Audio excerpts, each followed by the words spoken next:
What do we got here? Well, you got a double rifle there and Okay. double pistol here. What were you looking to get out of them?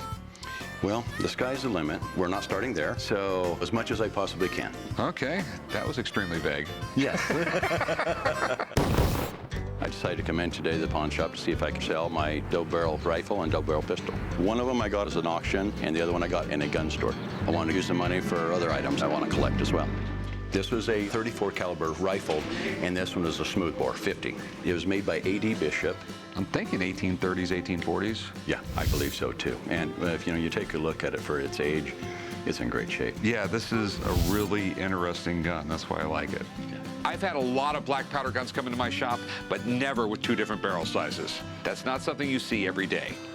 So what do you know about this little handheld shotgun? I'm guessing it might be around a 40 or 42 caliber. I believe it was made in Hamburg, Germany. It's in beautiful shape. I mean, it wasn't fired that much. You would get a lot more corrosion around here if it was used a lot. Right. Yeah, this thing was definitely for very close range. Yes, absolutely.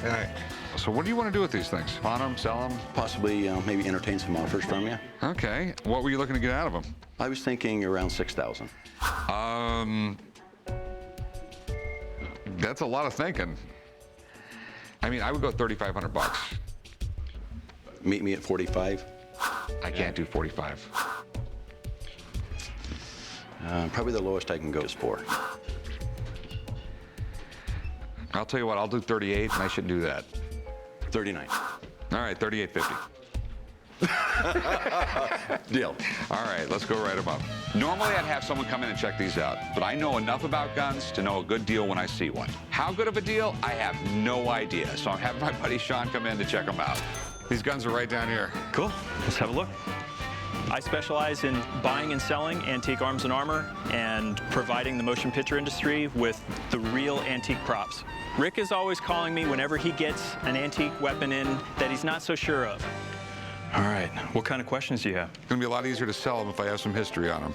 What this is a double barrel percussion pistol. This would date in that, 1840s range. It's actually, at the first glance, it looks French, but this is actually German.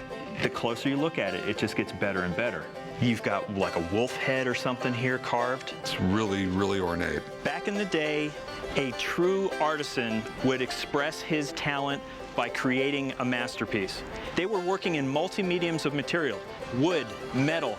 I mean, this was a really, really tough talent to learn. Because it's got a lot of floral decoration, forest-looking things and animals, this could be a self-protection gun against when they're hunting, maybe wild boar. This would be a nice sidearm to have. Yeah. If you didn't kill him in the initial shot and he's rushing at you because he's really pissed off, having 2 additional shots to put him down would be a nice thing. So you think we can go out and shoot that? In its present state, no. What needs to be done to it? Well, the hammer's really wobbly. It needs just to be tightened up. It just needs to go through a thorough investigation and safety check. So let's talk about this one. This I really like a lot. I love multi-barrel guns. When do you think it was made? I'm going to say the early 1850s. Okay. I really love, the nice checkering on the wrist, this nice little Federal Eagle on the side. This is cool. So you think we can shoot it? I think absolutely. Overall, the condition of the long gun is really surprisingly in good shape. We'll be able to fire this. So what do you think they're worth? This one, with the restoration, I'm thinking maybe $2,500 to $3,500. Okay. This one, the condition is really, really nice, as is at least probably $3,000 to $4,000. So I think overall you did really well. What are you doing tomorrow? I think we're going to the range and shooting this gun. $3,000 to $4,000 just for the rifle is exactly what I wanted to hear. So I should be able to make all my money back on the rifle alone. So now the big question is, will this rifle fire? Back in the day, this would be a weapon of choice for the everyman to do hunting. This was intended to bring food home for the table, for the family. And the best part about it is that you had 2 different calibers. You had a smoothbore barrel and a rifled barrel. And the smoothbore could be a shotgun to be able to shoot birds and what have you. And the rifled barrel, one projectile being a round ball. And since it's rifled inside the barrel, that makes the ball spin, giving it much better accuracy. Who knows when the last time this thing was shot. So we're gonna just do a light load. What you're gonna be shooting at, chum, my kids and I have put together a target of a buffalo. I don't know how many buffalo you see around here, but It's actually my first. All right, chum. It's real important to aim for that X. And if you don't hit that X, you're just gonna piss them off, and you've got maybe 5 seconds before that thing's gonna charge at you, and you're gonna have to change your shorts. I'm gonna kill this buffalo and make you toupee. It's really important that these guys hit the buffalo in the kill zone, because if they don't, and if that was a real buffalo, they are a nasty, mean beast, and you don't wanna be in their path. All right, come on, chum.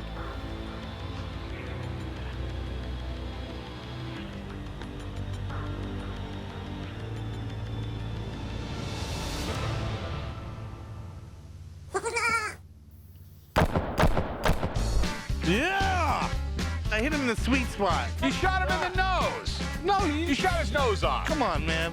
The projectiles hit right in the sweet spot area. So, chum, I gotta give it to you, man. That was a hell of a shot. It was a kill shot. Truly, it's a my experience. It's hot out here. What we got here? Well, I have a musket. It's a chambers-type musket. A Chambers-type musket. Yep.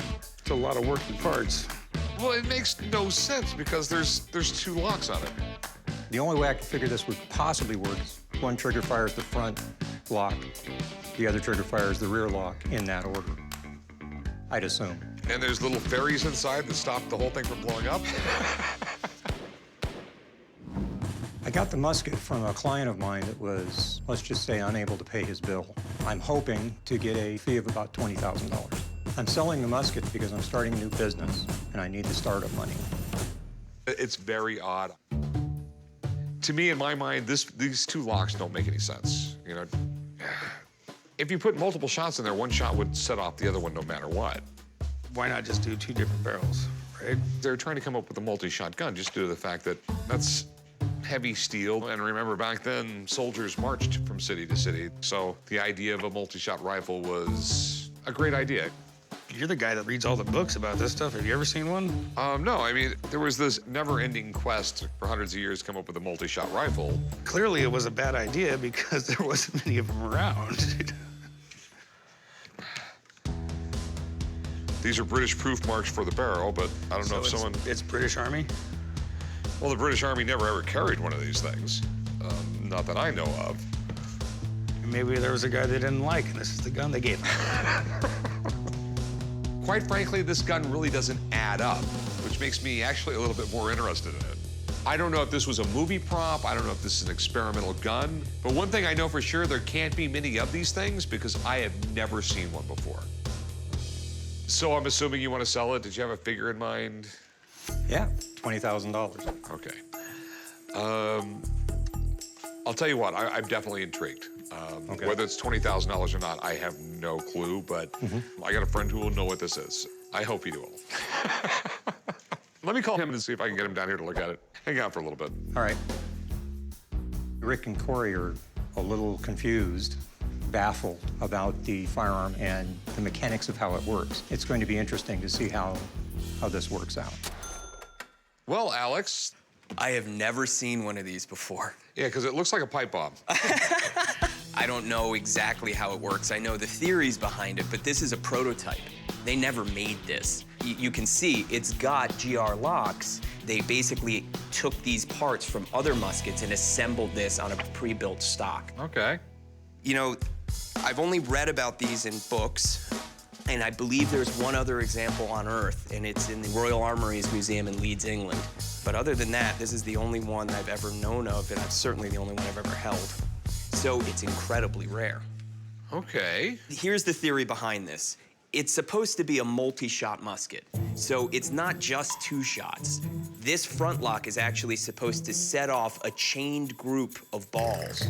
And once you fire it, it's supposed to then fire the next one, and the next one, and the next one. Is it fireable? It should be.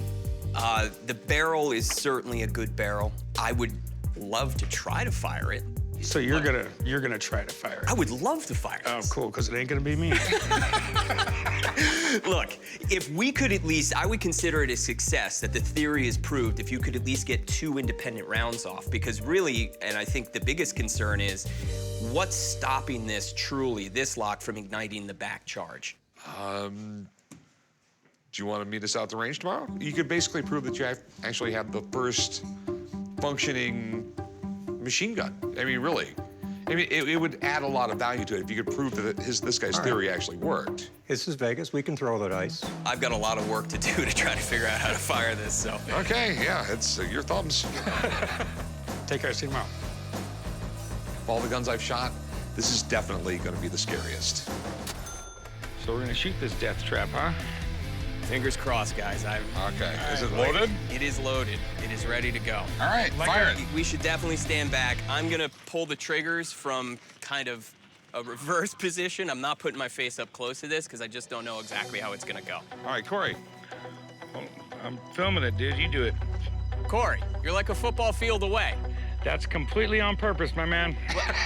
The point is, it needs a video. How can you see anything? It's called Zoom. All right, whatever. Be all right.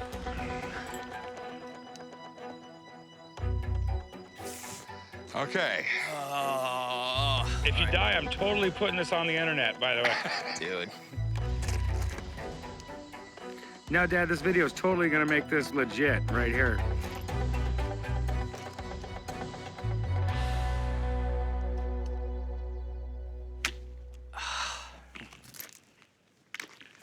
Womp, womp, womp.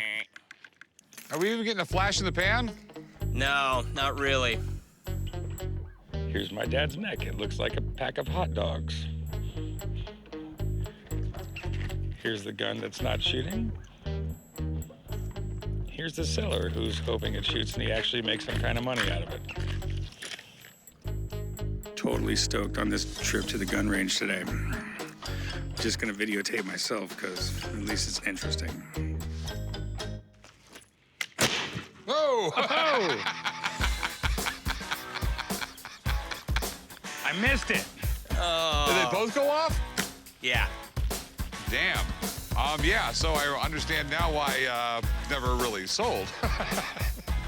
I'm able to get it to fire, but the bad news is both charges go off at the same time, and that's the worst possible scenario. It's really dangerous, and I don't think this gun is safe. Something is up with the lock. Alex, I can't hear you from over here. Could you say the gun's broken? The gun probably needs some alterations that I can't do in this moment. So what do you think it's worth?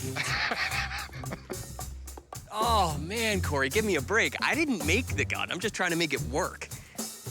So what do you think it's worth, like, the way it is? The way it is, it's probably a musket like this is, you know, 5,000 to 7,000, 5,000. The gun's really cool, but I just think this is the most unsafe thing in the world at this point, and I'm gonna pass on it. Maybe if you figure out the problems, get it working, maybe we'll revisit it, okay? Works for me. All right. I understand. See you, man. Sorry, I couldn't do better. Take care, guys. Thanks, Corey. That was really fun having you video me. Yeah. So, how do you feel about wasting my time, your time, pawn shop time? I didn't waste anybody's time. This is part of business. You know, deals don't always We're walking work out. through the desert right now. We're at the gun range. I told you the gun wouldn't work. Please, just, it's getting- been a long day, all right? I bet. I've been here with you. I've actually had to film it. Please. Where are you going, Dad? What do we have here? It is a double-barrel pistol knife, very unique. I mean, you carry this on a regular basis? Every lady should have one. I'm here because I want to sell my knife pistol today that I thought Rick might really like. I inherited this knife pistol gun, and it's just not something I'm into. I'd like to make room for other girly things. For the knife pistol, I'd like to get at least $1,500 today. If I'm able to make a sale today, I am getting new purses, jewelry, and bags. I've never seen anything like this. So do you know anything about it? You know, the maker, anything like that? No, don't know anything about that. Don't have any paperwork. My late uncle, he got it from an auction. He was just pretty fond of weapons. Don't know if it shoots. I'm assuming those are the triggers? Correct. If you pull the hammer back, the trigger comes out the bottom. Okay, look at that. That's amazing. This was after 1830, I would assume, because it's got percussion caps on it, and definitely before 1870 when those things were completely gone. I don't know if this would have been a novelty or if it was actually practical in some situations, but I think it's cool. Weird guns like this were real popular back in the day. I mean, I've seen shotguns with spring-out blades on them and other various weird things like that, and they kind of had a purpose because you fire it once, it's a whole process to reload this thing. Just imagine you're a swashbuckling pirate, okay? You can go bang, bang. Double barrel. And then you can do this sword fighting thing, I guess. I guess that's what it was for. I can see that. Beyond that, I do not have a clue. How much you want for it? I'm looking to get $1,500. It's probably a reasonable number. Do you mind if I call a buddy up? My buddy Alex, this is what he does. He does old, weird guns. But there's a possibility this could even stump him. And I would love for that to happen, actually. But let me give him a call, get him down here. So give me like 5 minutes, okay? Okay, great. Thank you. Thanks. It's Alex. Hey, Rick. Well, I'm gonna stand back here. How you doing? Great. I'm Alex. Hi, Cynthia. Nice to meet you. Nice to meet you. I'm convinced this was owned by a pirate. Do you know anything about this? I mean, the pirate thing, I think, is not related. So, look, if it was pirate, I think it would probably be flintlock, not percussion. I'm just But it is neat. So, in 1840, a French gunmaker named Dumontier patented that design, almost exactly. So, is it marked? Do you know? Not that I'm aware of. I think I saw something on the barrel or the side somewhere. Okay, hold on one second. You're getting older like me. Oh, here we go. Perfect. Actually, it does help. Oh, that on the barrel might be a marking, but here's a marking I do recognize. That is a proof mark for Liège, which is a city in Belgium. It was a huge gun-making city. It does not mean, actually, that it's not French. It just means it went through Belgium, perhaps to be sold. Now, Dumontier was best known for making this exact type of pistol. Patented in 1840, but he worked all the way to the end of the 19th century. So it's very likely his, and if it's not, it's a Belgian copy of the period. I'm just gonna use these, I'm assuming these are hammers. Correct. Oh, yeah. Okay. We call this part of the handguard the quillion.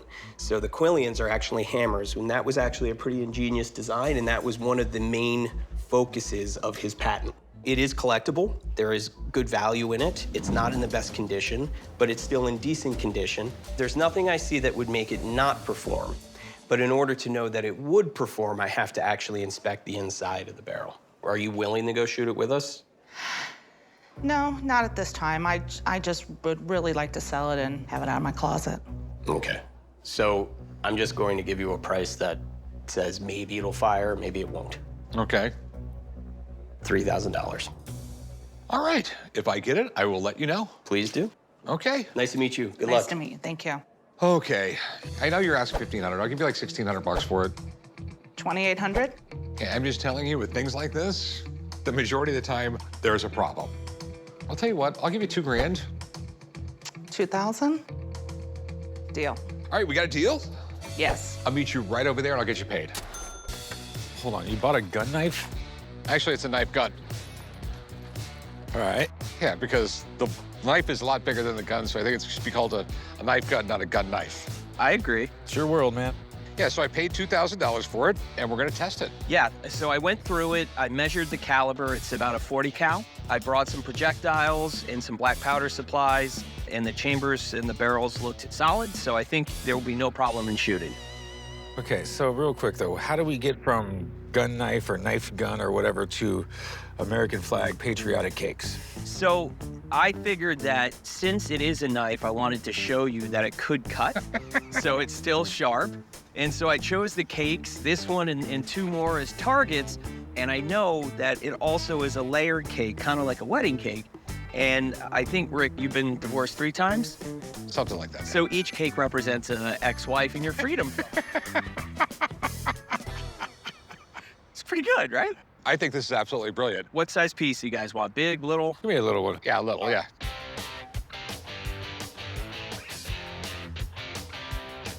Oh, that looks like lawyer's fees. That knife worked perfectly for its age. Well, I can't wait to see how it fires. Yeah, the knife's good, so hopefully the guns are good. All right, so we're gonna load this thing up? Yeah, let's do it.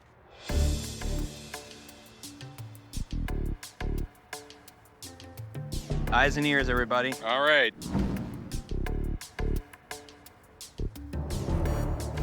We ready to go? Yeah.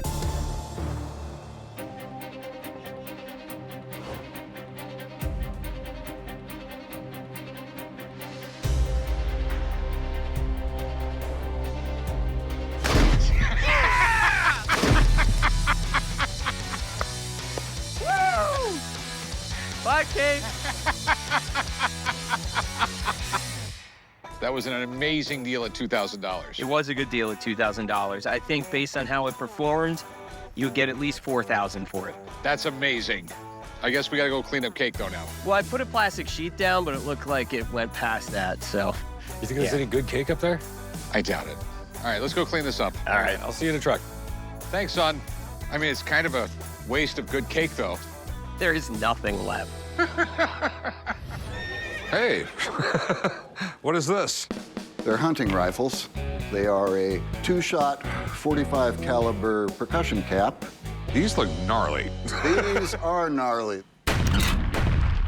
These guns are seriously badass. They are absolutely unique. I've never shot these. I'm not strong enough, and trying to hold it up to aim, I think, would be a real man's task.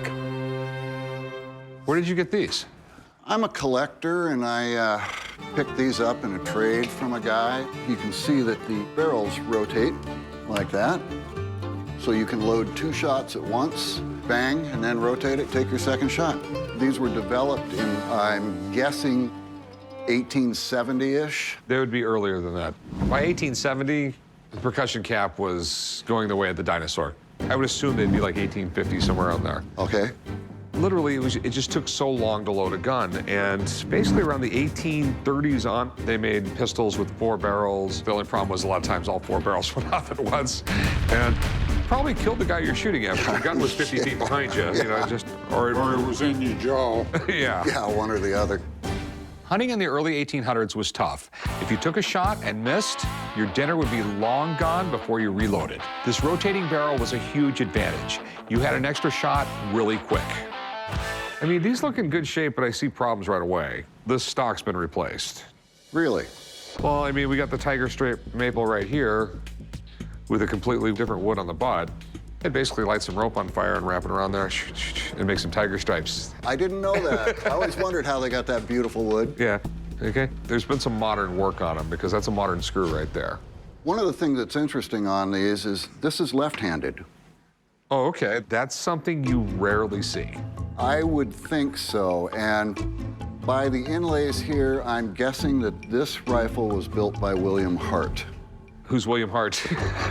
You know, I know that he was a gun maker in the 1800s, but I've not been able to discover too much information on him.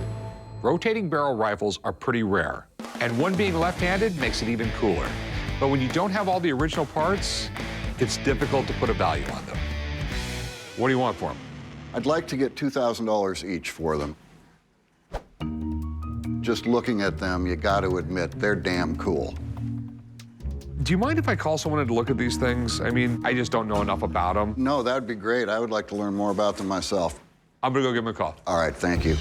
I'm hoping that their guy gives me a good valuation on these things. Otherwise, well, I may have to beat on him some. Is me Well, again. it's a pleasure seeing you. We have 2 double-barrel rotating cap and balls, and this one's left-handed. Very interesting. If you look up in the dictionary, like, not balanced, you're gonna find this gun. The small arms race since the very beginning has been about shooting further and faster. Further meaning more accurately, and faster meaning more bullets without having to reload. The gun is heavy, but if you have a well-aimed shot, you'll hit your target. This one could have been made by a guy named William Hart with the Hart inlays here. Usually marked on the barrel. Okay, wait. William Hart. I didn't see that. He was known to make guns in Fredonia, New York, and he made them circa 1823 to 1831. Oh, they're that old then. Actually, in my opinion, these are probably turn of the century. Okay. the 20th century. So it's a even 40s or 50s. These are not old guns. Out of kits they're making them, where you find a lot of old parts like the lock and the stock, and you make the barrel. The metal's really old. The trigger guard here has a lot of pitting. These were made in the 1830s, 1840s. So this gun is an assortment of older and newer parts. Cool. And the barrels, you can look at the rifling, it's more modern. Well, then this piece that says William Hart on it, would these have been recycled from the 1830s? Possibly. Some of the parts may be from the 1800s, but unfortunately, these swivel barrel rifles were made from bits and pieces sometime in the 1900s. They weren't made to be collected. These guns were made to be shot. Guns like this have been around since the 1830s, but these are not those guns. All right, so what are they worth? Well, I mean, because we do have 1830s, 1840s parts here. $750 tops a Each? piece. Yeah. Okay. 1,000 maybe. So and that would be your crybaby, whiny-assed opinion? Yes, actually it would be. But they're cool, right? Rick, if you buy these, they're fun to shoot. Call me. Thanks, man. Take care. Thanks, sir. Good to see you again. Yeah, good to see you. What do you want for them? Well, how about 2,000 for the pair? I can't do that. We can't do that. I'll give you 1,100. Too low. I mean, they're really, really cool, and I do think they'll sell, but I mean, they are what they are. But they do have a coolness to them. What's your bottom dollar? 1,500. Go to 14, we'll call it a deal.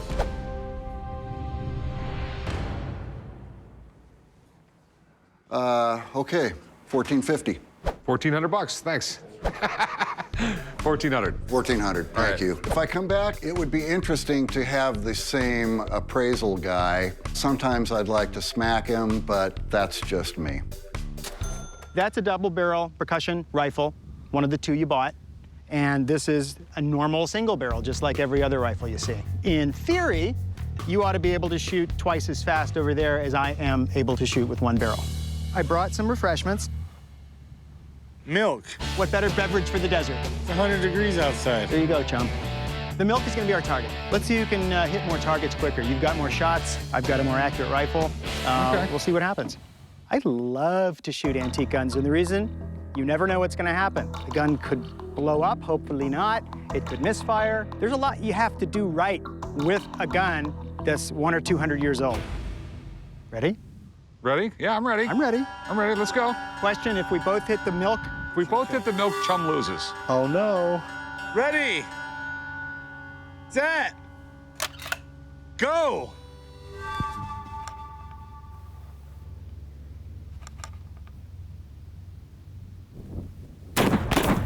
Go! Up, score one for Craig. I would just take the shot, Rick. Oh, and Craig's almost there. There's not a chance in hell you're shooting my milk jug. Oh, and he just spilled his caps. Oh, this is embarrassing. Oh, nice one. Yes. Woo! All right, I win. You don't win. I hit the milk first. It took you twice as many I think shots. you're supposed to get 2 rounds off. Well, I did lose the cool points, knocking over all my supplies, but so. Hey, he still took it out the milk. I did. All I know is if I wanted a glass of milk, I'd be SOL. All right, you want to go back to the shop or you want to shoot some more? I'd like to shoot some more. All right, let's shoot some more. I'm going to get a water then. All right, whatever. Craig might have beat me today, but I'm a lot taller than him. Whoa! Whoa. Hey, you're back. Back. Let me guess, you have a gun you want to sell. You're right. Rob's a gun guy. He comes in the shop a lot, and he always has some sort of interesting firearm to sell. All right, what do we got this time? What I've got is a Savage Navy, 36 caliber. Okay. Savage Navy. That is one ugly gun. No, that's not an ugly gun, Rick. That's a Navy gun, and it's pretty to me. This is because it has something to do with the damn Navy. That'll work. I came to the pawn shop today to try to sell my Savage Navy revolver from the Civil War. It's extremely unusual design. I keep coming back here because, hey, they keep buying my guns. What am I to do? Yeah, this is really cool. I've never actually seen one of these things in person. I've never even had one in the store. They started making these in like 1862, 1861, somewhere around there? They're making them right in the height of the war. As long as they could make it different, they could make it and sell it, and the government would buy it, because the government would buy any gun at this point. Well, like any entrepreneur, if there's money to be made, they found a way to make it. Yeah. That's the gun that resulted. So basically, cock it with your middle finger, and then fire it with your index finger. The thought was that was a good mechanism because you could fire them a little quicker. I really don't see the advantage. More of a pain in the ass than it's worth.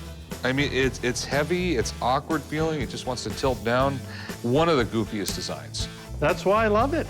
These two fools don't know what they're talking about. Anything to do with the U.S. Navy is high class. So I'm assuming you want to sell this like the rest of them? That's what I'm looking to do, that's right. I don't know how important this screw is right here. There's just too many questions I have about this thing. Let me call someone in, let them look at it, and get an idea what I can pay for it. Okay? That's all right, you bet. All right, I'll be right back. You bet. I can understand him bringing in an expert. He doesn't know how much I know and how much of mine is just smoke, so he needs to bring someone in to make sure he knows what he's getting. Greg, how's it going, man? Greetings, pawn shop brokers. How are you today? Yeah, the guys call me down when they get an antique firearm that they want to know more about. They want me to evaluate its condition, a value estimation, that sort of thing. This is what I would call a proto double action. It's one of the first double action revolvers, and the concept was that you could shoot a lot more quickly. In reality, not so much. The gun was very complex, so there was plenty of room for mechanical error and failure. Not very popular. They sold about 11,000 out of the 20,000 made to the government. The rest went to the civilian market. Why? Because the gun sucked. So this is civilian. It's definitely not a government-issued weapon. The interesting follow-on, though, is that the civilians often transported them south, and they became used by the Confederacy as well. And for that reason, it's a neat collectible. The Savage Navy is an interesting firearm because it's a technology that, while it led to the double-action revolver, the idea did not work very well. It looks all there. I mean, there isn't any major damage to it besides the finish more or less being gone. There's a screw missing on the bottom. Yep, you're right. I know what your next question is. Yeah, how much is it worth? Yeah. You know, the good news is it's not restored in any way, shape, or form. You know, usually when you get a gun that's in this type of condition, someone will have made an attempt to restore it. You know, it's going to be a civilian model, and that's going to be the primary driving force behind its price. Of course, condition being the other driving force. So Okay. I would say in its condition, as it sits, the gun's probably worth retail $1,800 to $2,000. Okay, thanks, man. Thank you. Take care. A bad idea means they don't make very many, and that's one of the ingredients for something being very collectible. If you've got a Civil War collection, you have to have one of these guns. $800, Rick. No, that's not going to happen. No, I'm thinking more like $1,250, though. I really am. You know, I was hoping to get about $1,800 for the gun. Okay, Yeah, well, I think what that's we're fair. going to get out of it. I think you'll do a little better. They're really hard to find. I know they're a hard gun to find, but they sit around a long time. It's a weird gun, so $1,650. I'll go $1,300 bucks. $1,575. I'll go $1,300 bucks. $1,550. $1,300 bucks. I mean, I can't do $1,300. Sure you can. No, I can't. 14 and a half. That's really the best I can do. I'll go $1,350. 1,400 and I'll do that. And we'll shake hands and I'll walk away, and you know I'm going to come back with some more cool stuff. Yeah, I'll do $1,400. All right. I'll do $1,400. Touchdown. Okay. You got to us again. Now that I got $1,400, I'm just going to find another gun and do it all over again. Hey, how's it going? Good. So what do we got here? Parker Brothers double barrel shotgun. Oh, wow. Best American-made shotgun out there. I mean, they actually have shotguns that are worth $5 million today. If I walk out with $5 million, I won't be disappointed. I'm not giving you $5 million. Today I'm bringing a Parker Brothers double barrel shotgun into sale. The gun looks to be in good condition. The barrel is clean, limited dents. Buttstock is shiny, looks relatively new. I'm hoping to sell the shotgun for $4,000. Where'd you get it? It was a family heirloom. I don't know a whole lot about it. My grandpa gave it to my mom, who gave it to me. My grandpa passed away a couple years ago. My mom didn't want it. I mean, I did a little research on it. I'm guessing it was made probably around the 1800s. Exactly. The Parker brothers actually started off with coffee grinders, waffle irons, stuff like that, and then the Civil War broke out where everybody in the world started making guns. Right. You know, there was a huge demand for them, so okay. a lot of people started making them. Funny enough, though, it has absolutely nothing to do with the toy company. I was actually wondering about that. A lot of people think that because, you know, there's the whole story where Mattel actually made machine guns during Vietnam. Right, yeah. So people think that it's the same Parker brothers. It's not. Parker Brothers made over 200,000 guns in the 67 years they were in business. But in the late 1930s, they were bought out by Remington. And the name Parker Brothers became just another gun maker that was lost in history. Mind if I take a look at it? No, please go ahead. Okay, so we got some pitting in the barrel. That's not a real good sign. I've never shot it personally. I don't know if I'd actually want to, but... Right. Yeah, I don't really trust weapons that are over 100 years old. Any idea what you're looking to get out of it? I was hoping to get around $4 grand for it. Definitely possible, man. When you bought these things originally, you picked a grade of what you wanted. It started off as a 1, which basically anybody could afford. It was just a basic shotgun. All the way up to a 9, which was super prestigious. So with this one, I'd like to find out what grade it is. Do you mind if I have a friend of mine come check it out? Not at all. I mean, I'd like to find out what it's worth so we can get a good price. All right, yeah, let me call my buddy down and have him take a look at it. I'd appreciate it. I mean, we're talking from $5 to $5 million. Let's find out exactly what it's worth, okay? Exactly. I'll tell you what, I'll be right back. Great, thanks. I believe having an expert can only help my cause. If the shotgun is worth a lot of money, I want to know that. It gives me a good stance. If it's not, you know, honestly, as long as I get a fair price for it, I'll be happy when I leave. So, Parker Brothers shotgun. Yeah, look at that. Charles Parker, in 1868, he founded Parker Brothers, and actually the brothers were his sons. Premier shotguns that were coming out of Europe, they were all handmade. Parker started machining his parts, so they had very high quality and they were identical. So shotguns really took off in the late 19th century in America, and Parker Brothers led the way. That's interesting. Parker Brothers shotguns are considered the premier American shotgun. If you're gonna own a collectible shotgun made in America, you should own a Parker Brothers. What questions do you have about it? Well, so I mean, we're talking anywhere from $5 to $5 million when it comes to a Parker Brothers shotgun. So I'm right. Well, just from looking at it from here, it's almost certainly the lowest grade that Parker made. Okay. There's a couple. Do you have another expert you could call? Sorry, man, but it's okay. the truth. It's okay. There's no engraving on it at all. Parker was known to make these beautiful engravings of hunting scenes like pointer dogs and grouse. Good thing is that low-grade Parker Brothers from the 1800s, they can go up to $4,000 or $5,000. Okay. So next thing you need to do is take it apart to really tell you more. The forestock just comes off. And here is the serial number, 40051. So that means it's made in 1884. Okay. So this is well used. These firing pins are supposed to retract on their own, but the spring inside them is broken or worn out. So in that condition, I definitely wouldn't fire this. Okay. And the other thing, you see how the wood is changing color here and it's shiny? Mm-hmm. Like someone re-lacquered it or something? Exactly. Here's why I think they tried to refinish this gun. You see this darkness all around the butt plate? Yeah. That's a water stain. It was probably kept in the basement, standing up like this, and there was a flood. And then whoever owned it at the time tried to repair the damage. Right. Unfortunately, the more people mess with these things, they depreciate in value. So in this condition, what do you think it's worth? In this condition, I think it's worth about $1,000. Okay. Well, you mind putting it back together? Yeah, it's not too hard once you know how. I think this shotgun is a good buy for the shop for the right price. This is sort of an entry-level collectible item. So if you want an antique shotgun and you want it to be American, this one is affordable. I appreciate it, man. You're welcome. Sorry. Thank you for your time. Not exactly what we were hoping for, huh? No, not by any means, but what are you thinking? $300. I can't do it for $300. I mean, I might as well just keep it, turn it into a lamp. I mean, even he said it's worth $1,000, so you gotta give me at least $750 for it. I'll do $500. I mean, it's broken. It has a bad restoration job. I think $500 is fair. I mean, it's a good starter piece for someone's collection, but it's not what I was looking for. But I do think it's fair. I'll do 5. All right, deal. Cool. You want to grab that and come with me? I'm taking considerably less than what I had originally thought I would take based on the condition of the weapon. I'll probably take the $500, take the kids out to a nice dinner, maybe buy some clothes.